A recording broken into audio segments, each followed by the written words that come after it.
Hello my dear student, आप सभी का मनोज स्टडी 2.0 में हार्दिक स्वागत है। जैसा कि आप लोग को हमने सूचना बताया था कि यूपी बोर्ड एग्जाम का बायोलॉजी का पेपर मॉडल पेपर हम आपको सॉल्व करवाने वाले हैं। ठीक है, तो मॉडल पेपर जो है 2022 का है।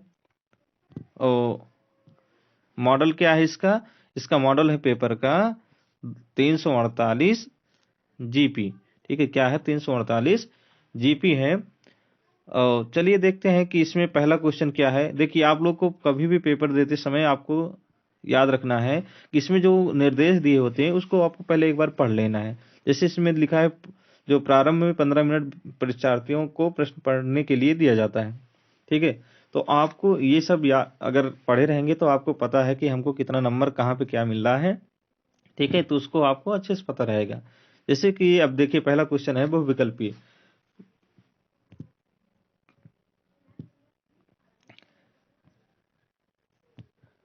ठीक है, बहुविकल्पीय है।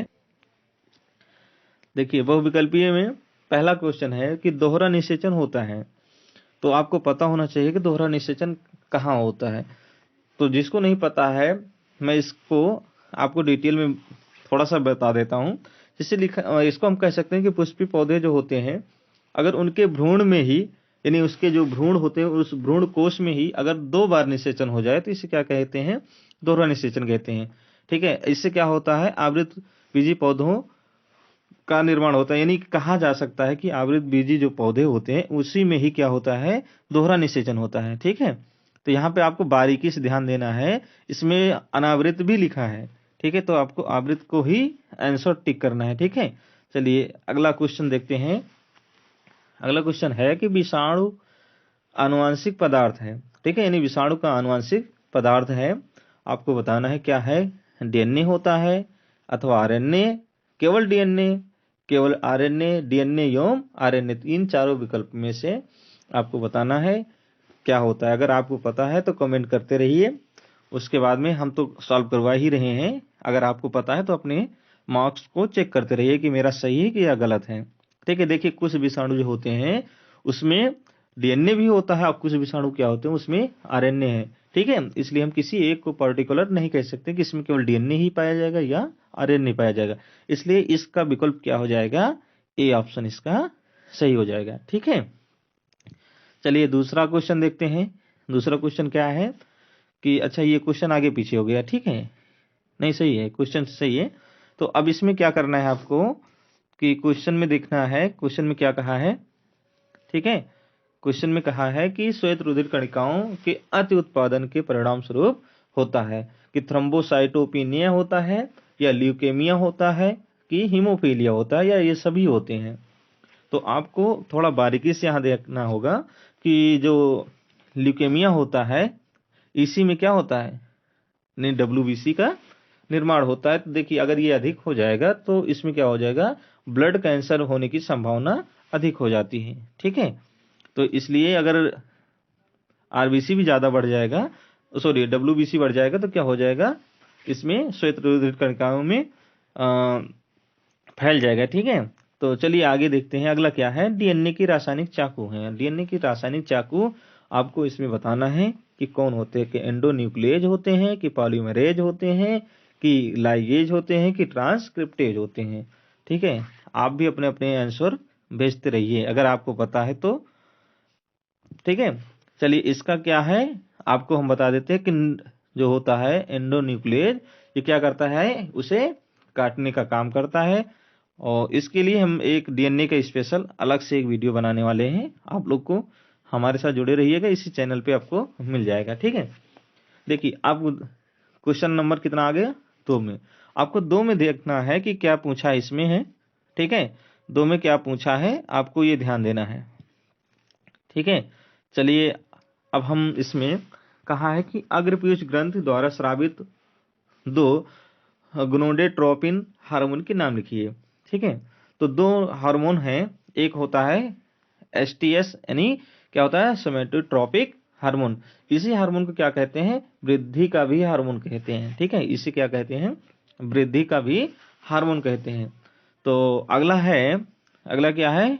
ल्यूटिना ल्यूटनाइड ब्रिग, यानी इसे क्या कहते हैं, LH, इसे शॉर्ट में क्या कहते हैं, LH हार्मोन भी कहते हैं।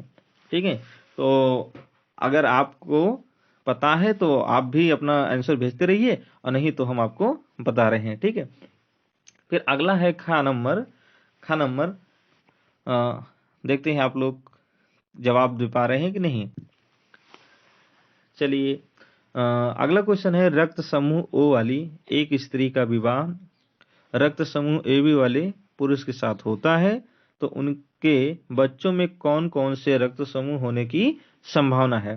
ठीक है, देखिए उनमें क्या होगा क्या नहीं होगा, ये तो डिसाइड कौन करेगा, A और O के वजह से। ठीक है, इसमें एक में AB है और एक में क्या है, O है। तो इस तरह की अगर जब कभी एक मेल या फीमेल मिलते हैं, तो उनके द्वारा जो नई संतान होती है वो AB को छोड़ के बाकी कोई भी हो सकता है, अर्थात A हो सकता है या B हो सकता है। ठीक है, तो इसमें क्या नहीं होगा, इसमें O और AB को छोड़ के बाकी और भी हो सकते हैं। ठीक है, चलिए अगला क्वेश्चन हम देखते हैं क्या है। देखो, अब इसमें पूछ ही लिया गया है कि दोहरा निषेचन क्या है, इसकी खोज किसने की। जैसे कि आप लोगों ने अभी ऊपर देखा था, विकल्प में भी दिया गया था कि दोहरा निषेचन क्या है या किसे कहते हैं, तो मैंने यहाँ पे डिटेल में लिख दिया है कि डिटेल में क्या है, इसको हम देखते हैं। चलिए देखिए क्या लिखा है कि पुष्पीय पौधों में एक ही भ्रूण में 2 बार निषेचन होता है, अतः आवृत बीजी पौधों में दोहरा निषेचन होता है। द्विनिषेचन की खोज नवासिन ने की। अगर आपसे क्वेश्चन में पूछ ले कि केवल निषेचन पूछ ले, तो निषेचन की किसने खोज की थी, स्टार्स वर्ग ने। ठीक है, स्टार्स वर्ग ने की थी। तो आपको यहाँ ध्यान देना है कि अगर वो क्वेश्चन को अच्छे से बारीकी से पढ़ना है कि उसमें दोहरा निषेचन पूछा या द्विनिषेचन पूछा है कि केवल निषेचन शब्द कहा है, तो इसको आपको ध्यान देना है। ठीक है, तो इसमें अगला है, जैसे फिर अगला क्वेश्चन कहा है दूसरे का घ नंबर में कि DNA तथा RNA में 2 अंतर लिखिए। ठीक है, DNA क्या होता है और RNA क्या होता है, इसमें आपको 2 अंतर को बताना है।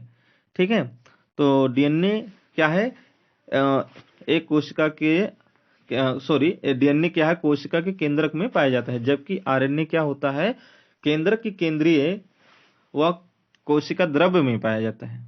ठीक है, कहाँ पाया जाता है, कोशिका द्रव्य में पाया जाता है। ठीक है, और अगर आप और लिखना चाहें तो ऐसा कह सकते हैं कि DNA में जो होता है डीऑक्सीराइबोज शर्करा पाई जाती है, और RNA में क्या आता है, राइबोज शर्करा पाई जाती है। ठीक है, तो आप इसको 2 मैंने ऐड नहीं किया है, इसको आप 2 ऐड कर सकते हैं। ठीक है, तो चलिए और आगे अगला क्वेश्चन है कि मलेरिया रोग के रोग कारक का जंतु वैज्ञानिक नाम बताइए। ठीक है, तो आपको पता है फाइलेरिया, फाइलेरिया को ही क्या कहते हैं, हाथी पांव भी कहते हैं। जब ये इंसान को जब बीमारी हो जाती है तो उनका पैर देखिए क्या होता है कि एक बहुत मोटा हो जाता है और एक क्या रहता है, पतला रहता है। ठीक है, तो इस बीमारी का वाहक क्या है और वैज्ञानिक नाम क्या है, चलिए देखते हैं। यह रोग एक निमेटोड बाउचेरिया, ठीक है, निमेटोड बाउचेरिया बैंक्राफ्टी नामक परजीवी से होता है। बैंक्राफ्टी नामक परजीवी से होता है जो लसिका वाहिनियों में रहता है। इस परजीवी की जीवित व मृत दोनों अवस्थाओं से रोग होता है। देखिए ये कितना खतरनाक है, अगर जीवित है यानी लसिका जहां पे है वहां अगर जीवित अवस्था में ये है तब भी और मृत अवस्था में है तब भी, ये दोनों अवस्थाओं में क्या होता है, प्रभावी होता है। ठीक है, तो इसका चलते हम वाहक देखते हैं। वाहक क्या है, क्यूलेक्स पाइपेंस है। ठीक है, इसका क्या है वाहक, क्यूलेक्स पाइपेंस है।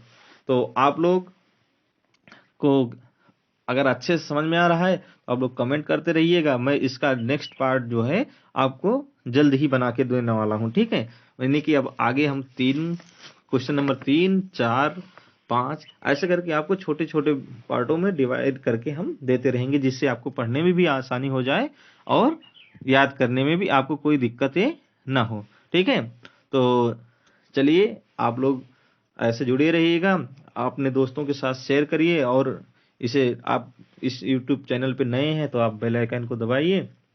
ठीक है, मिलते हैं नेक्स्ट क्लास में। जय हिंद।